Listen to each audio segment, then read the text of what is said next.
Fala, quinto ano, beleza? Eu tô passando só para corrigir a nossa revisãozinha para P2 do quarto bimestre, beleza? Desculpa essa cara de cansado, finalzinho de dia, tá? Mas tô passando aqui para gravar com vocês, tá bom? Olha só, a primeira questão, tô olhando para cá porque meu telefone tá aqui na minha mão, tá? A primeira questão fala o seguinte: sabemos que grandes cidades brasileiras frequentemente sofrem com episódios de enchente. Aponte as causas para estes eventos. Falamos muito sobre isso em sala,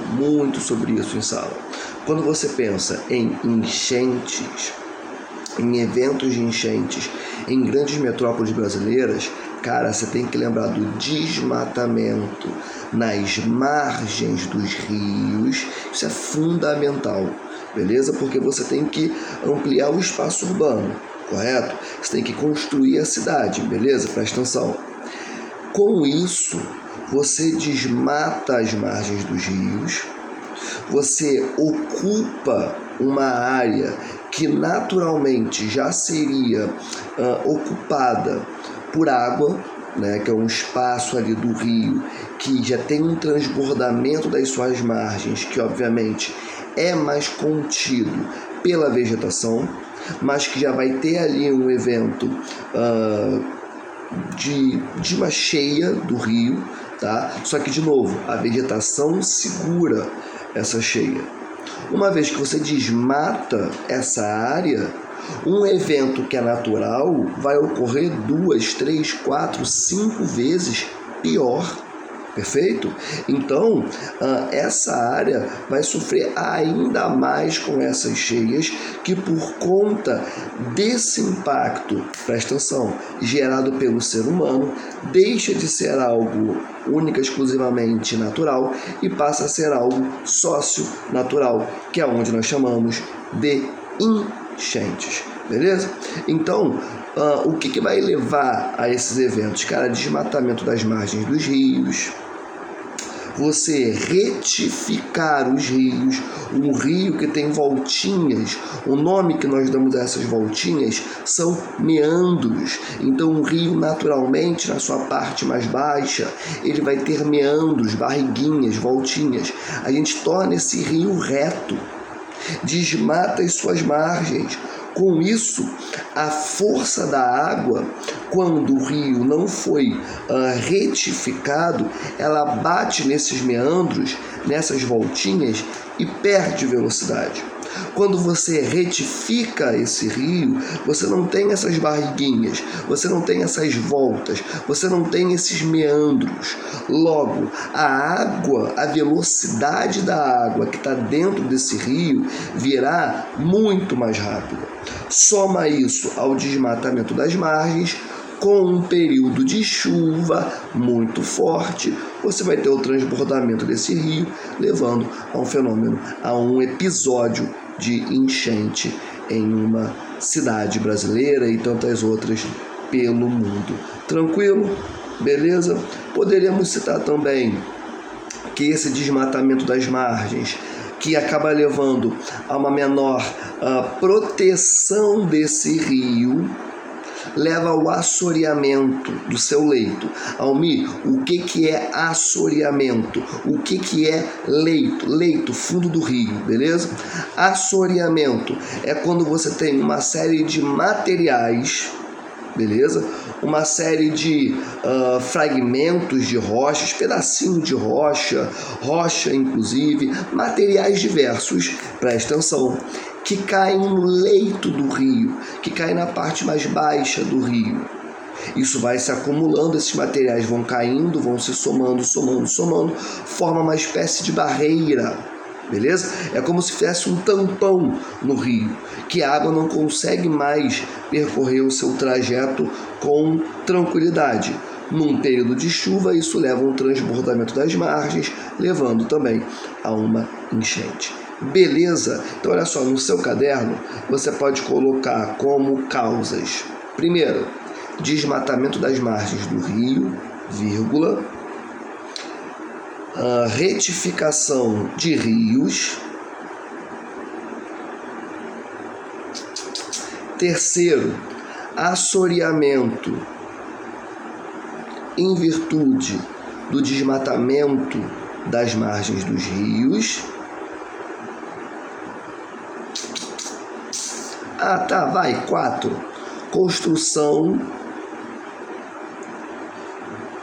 Construções, melhor dizendo, nas proximidades das margens do rio. Ponto final. Beleza? Bom destacar, quando a gente pensa em assoreamento, eu falei materiais, né? Dentro desse grupo de materiais você vai encontrar também lixo, tá? De casas. Show de bola? 2. Explique aquecimento global, pessoal. Aquecimento global é a complexificação, preste atenção em mim, ou seja, é tornar pior, é potencializar, é aumentar um fenômeno que é natural. Que fenômeno natural é esse? O efeito estufa. O aquecimento global é quando a gente pega o efeito estufa e aumenta ele à 5ª potência, 6ª, 7ª, sei lá. Você potencializa, você torna ele mais intenso. Gente, olha só, presta atenção em mim. O nosso planeta tem uma camada de gases em volta dele que nós chamamos de atmosfera, beleza? Presta atenção. Não é à toa que nós chamamos os gases que compõem a atmosfera de gases atmosféricos. Show? Maneiro. O efeito estufa é o quê? Basicamente é quando você tem o Sol mandando sua radiação para cá, para o nosso planeta. Essa radiação entra aqui no planeta, obviamente passa pela atmosfera, né? Quando ela entra aqui dentro, há geração de calor. O planeta é aquecido de baixo para cima e não de cima para baixo, beleza? A radiação entra, interage com o planeta e a partir daí tem geração de calor. Show de bola até aqui? Presta atenção. Esse calor, parte dele será perdida para o espaço e outra parte ficará retida aqui dentro do nosso planeta. Beleza? É o que torna possível que eu, você aí do outro lado, que todo mundo que você conhece, todo ser vivo que já existiu nesse planeta pudesse existir, beleza? Porque ele mantém a temperatura do nosso planeta a níveis que proporcionam o desenvolvimento da vida. Show de bola? Preste atenção, me acompanhe. Então, isso é o efeito estufa. É como se o planeta, como se a atmosfera tornasse o planeta uma espécie de estufa. Show? O que é o aquecimento global? O aquecimento global é quando nós vamos ter o aumento da emissão, da jogada de gases estufa, presta atenção, de gases atmosféricos como CO2 para a atmosfera. O que joga esses gases para a atmosfera, focando principalmente no CO2? Cara, queima de combustíveis fósseis, beleza? Petróleo, carvão mineral, gás natural. Vai jogar CO2, horrores para a atmosfera. Presta atenção, não se entrega. Você vai ter o agronegócio desmatando pra caramba. Tio, por que isso é um problema? Olha para mim, toda árvore tem uma função fundamental para a vida no planeta, que é o sequestro de carbono, é a absorção de carbono. É como se as árvores vissem o carbono passando e falassem: opa, a árvore não fala, tá? É só para você conseguir imaginar, visualizar isso. Falasse: opa, você não vai para a atmosfera não, você vai ficar aqui abraçado comigo, beleza? Ela sequestra esse carbono, ela absorve esse carbono, não deixa de chegar até a atmosfera, beleza? Show de bola. Só que, quando você tem desmatamento, você tem essas árvores sendo postas abaixo, show? Com isso, você vai ter menos sequestro de carbono e o carbono que já tinha sido absorvido, sequestrado por essas árvores é perdido para a atmosfera, é jogado para a atmosfera. Então a árvore tinha aquela intenção, né? Tinha aquela função de absorver o carbono. Ela é posta abaixo, aquele carbono se perde, ele vai para a atmosfera. Então, quando o agronegócio desmata áreas gigantescas para colocar no lugar plantação de soja, cana-de-açúcar, milho e outras poucas espécies agrícolas, você tem um impacto ambiental gigantesco. Só que não para por aí. Presta atenção em mim. Quando o agronegócio desmata áreas gigantescas de vegetação, de floresta, para colocar em cima pasto para o desenvolvimento da pecuária, boi, vaca, você também tem esse impacto. Porque, de novo, presta atenção, são árvores sendo postas abaixo, vai dar ruim, ponto final. Só que, além disso, tem um porém. Boi, vaca, fazem xixi, fazem cocô e soltam pum. Ah, tio, mas isso é muito engraçado. Calma. O seu país, presta atenção em mim, tem 203 milhões de pessoas, beleza? Até pouco tempo atrás, estava no 5º lugar de país mais populoso do mundo. Tenho que ver como está essa lista atualizada agora, tá? Existe mais boi no seu país do que gente.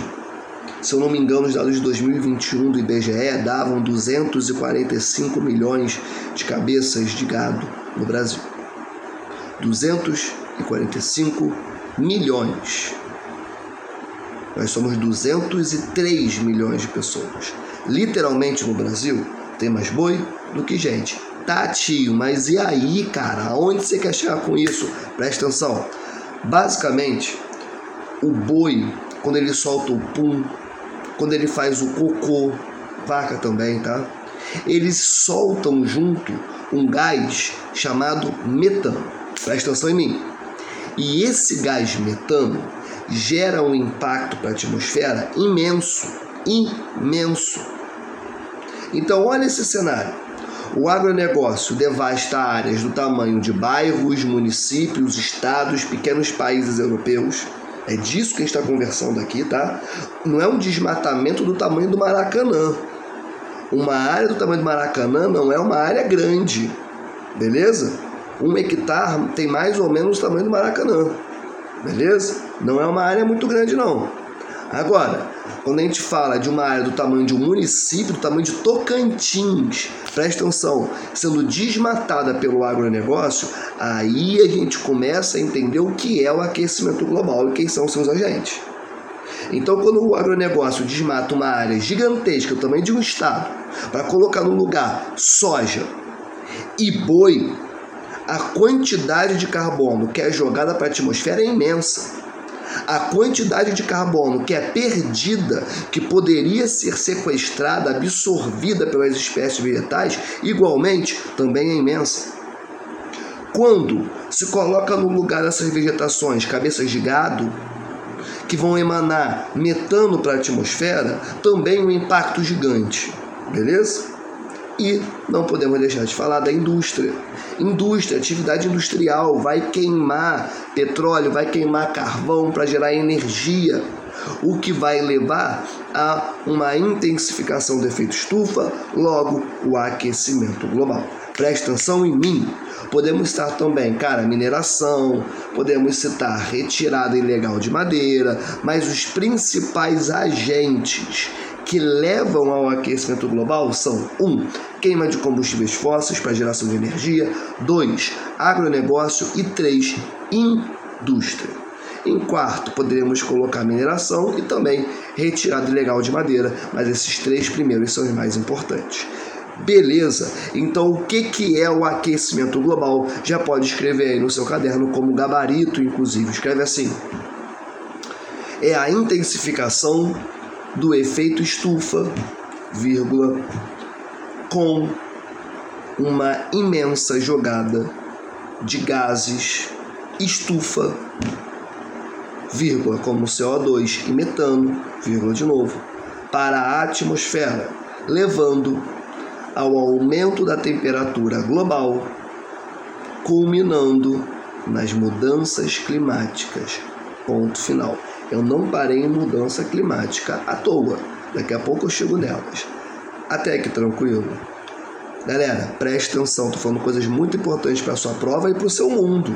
Tá? Porque você vive num mundo afetado por aquecimento global. Você vive num mundo que passa por mudanças climáticas agora. Beleza? Para entender o seu planeta, você precisa obrigatoriamente entender isso. Show? Bora. 3. Quais atividades humanas mais contribuem para as mudanças climáticas? Cara, eu acabei de falar, eu não vou explicar de novo, eu vou só ditar. Novamente, escreve aí. Geração de energia por combustíveis fósseis, vírgula, agronegócio, vírgula, indústria, vírgula, mineração e retirada ilegal de madeira. Ponto final. 4. As mudanças climáticas afetam a todos de mesma forma? Não. Mas antes, o que são mudanças climáticas? Pessoal, olha só. Quando a gente entende o que é o aquecimento global, até pelo próprio, presta atenção em mim, até pelo próprio nome com o qual a gente está trabalhando, aquecimento global, a gente tende a imaginar que o planeta inteiro vai entrar num forno e vai ficar muito quente. Não. O que acontece? Presta atenção. Gente, a natureza, eu sempre falo isso em minhas aulas, é uma parada muito linda, porém muito complexa. Quando você olha para a natureza, olha para mim, presta atenção, você tem uma série de elementos que se relacionam entre si e que proporcionam a natureza tal como nós vemos atualmente. Então, o que isso significa? Que se você tira um desses elementos da conta, todo o restante cai ou vai caindo aos poucos. Beleza? Natureza é algo muito complexo, que a gente nem entende plenamente, para ser muito sincero com vocês. Quando a gente olha para o aquecimento global, ou seja, o aumento da temperatura global, você vai ter um impacto sobre vários desses elementos que estão em várias partes do mundo, presta atenção, se conectando, que vão levar, por exemplo, à formação da vegetação de tundra ou de florestas de coníferas, que são árvores de Natal, que vão levar à formação aqui no sul global da caatinga, do cerrado, da própria Amazônia. Presta atenção em mim, galera. Quando você aumenta a temperatura global, você afeta os componentes que se interagem para dar origem à natureza como a gente conhece. E as consequências disso, nas mais diversas partes do globo, são múltiplas, que a gente nem consegue prever exatamente. Então aqui, no sul global, mais próximo da linha do Equador, a tendência é ficar muito quente. A gente viveu 2, 3 dias, há pouquíssimo tempo atrás, que foram muito quentes. Pessoal, com sensação térmica de 57,6 graus Celsius em alguns bairros do Rio de Janeiro. Isso não é normal, entende? Então, aqui a tendência é de ficar muito quente, porém, em outros locais é de ficar mais frio, porque nós estamos lidando com um sistema complexo que é composto por vários componentes: clima, umidade, vegetação, solo, hidrografia, rios, entende? Vários componentes, espécies animais que se conectam e que dão origem à natureza como a gente conhece. Tanto que a gente chama de ecossistema. Não é à toa, porque é um sistema de fato. Beleza? Quando a temperatura global aumenta, cada um desses componentes vai sendo afetado de formas diferentes, levando a consequências diferentes.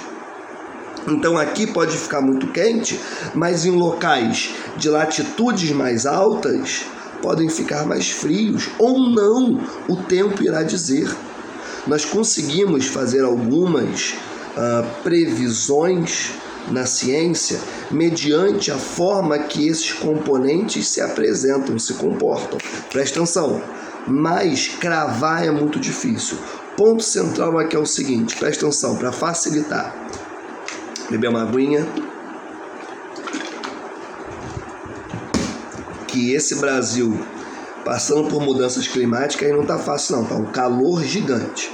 Então olha só, para facilitar, sintetizar, presta atenção, mudanças climáticas, basicamente, são as consequências nos climas dos mais diversos pontos que compõem o nosso planeta, beleza? Mediante o aquecimento global. Inclusive, isso que eu acabei de digitar, volta um pouquinho, que já é o gabarito da número 4, que ficou muito bom, tá? Basicamente é o seguinte, você vai ter mudanças nos climas dos locais, podendo ficar muito mais quentes ou muito mais frios, dependendo da porção do globo em que você está. Fato é, cara, o clima vai mudar, já está mudando. Os climas ao redor do planeta já estão mostrando, gritando que eles estão vivendo alterações, e você que está aí me assistindo já está presenciando isso. Eu não sei se na época em que seus pais estavam na escola, eles ouviram algo semelhante que eu ouvi na minha época de escola, tá? Que não tem tanto tempo assim não, tá? Que era o seguinte, o professor de geografia ou professor ou professora de ciências, enfim, trazia que no Brasil era impossível ter ciclone. No sul estão acontecendo ciclones repetidas vezes nesse momento em que a gente conversa, com enchentes constantes que não param no sul. Pessoas perdendo tudo, e isso possivelmente tudo indica que já é uma consequência do aquecimento global. Portanto, já é a mudança climática gritando para a gente que ela está aqui, que as mudanças climáticas chegaram para ficar, infelizmente. Beleza? Beleza. Vamos para o gabarito da 4. Esquece. Eu tinha falado para vocês escreverem aquela parte que eu acabei de falar como resposta, mas aquilo dali é a conceituação do que são as mudanças climáticas. A resposta para a 4 é outra. Por quê?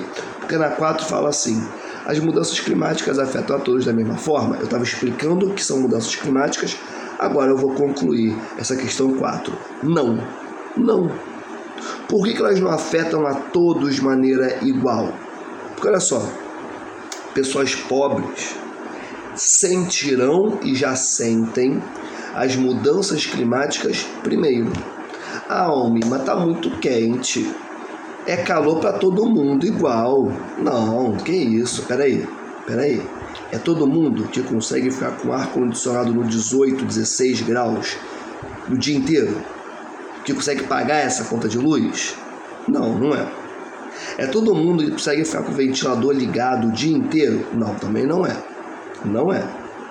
É todo mundo que vive em um local plano, em um prédio, sei lá, no 10º andar, no 4º andar, sei lá, que se tiver um grande episódio de chuva, não vai perder os seus bens? Não é todo mundo.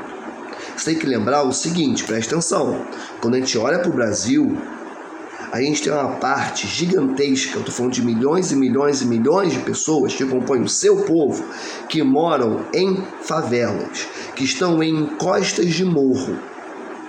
Se você já viu um morro, e eu tenho certeza que você já viu, você já percebeu, presta atenção, que ele tem essa forma aqui, ó, abaulada. O que isso significa? Que se chove aqui em cima, essa água vai descer o morro. E nessa descida, dependendo da quantidade de chuva, casas vão junto, pessoas vão junto. Então não é todo mundo que é afetado de maneira igualitária pelas mudanças climáticas. Quanto mais dinheiro você tem, mais tarde você sentirá os impactos. Quanto menos dinheiro você tem, mais rápido você sentirá esses impactos. Beleza? Então escreve assim como gabarito dessa 4. Não, vírgula. A desigualdade econômica deixa evidente que pessoas com menos dinheiro são mais, com a palavra, são mais suscetíveis aos impactos gerados pelas mudanças climáticas. Ponto. E por quê? Porque elas nasceram, falaram assim, eu quero ser impactado pelo aquecimento global. Não, presta atenção. Porque se elas têm pouca grana, elas vão morar onde dá. E aonde dá é um ambiente que é diretamente afetado pelas mudanças climáticas, em costas de morros, favelas, comunidades. Quem tem mais dinheiro vai morar num condomínio fechado, vai morar num apartamento, né? Vai morar numa casa que tem todo um sistema que não permite que ela sofra um processo de inundação, né? É uma pessoa que consegue ficar com o ar-condicionado ligado, o ventilador ligado, por mais que sinta calor, não será o mesmo calor que a pessoa que está na rocinha vai sentir, entende? É disso que a gente está falando, beleza? Questãozinha 5. A queima de combustíveis fósseis para a geração de energia impacta o meio ambiente? Explique. Sim. Por quê? Inclusive o que eu vou falar agora já anota como resposta, tá? Sim, vírgula. Porque a queima de combustíveis fósseis para a geração de energia emite uma série de gases poluentes para a atmosfera, vírgula, dentre eles o próprio CO2. Ponto final. Pessoal, fechamos nossa revisão. Eu sei que ela ficou um pouquinho maior do que o habitual, porém eu quis falar bastante coisa para vocês, para trazer mais elementos para vocês conseguirem mandar bem nessa última prova do ano, para ninguém ficar de recuperação, prova final, enfim. Beleza? Nós estamos juntos. Beijo no coração. Valeu!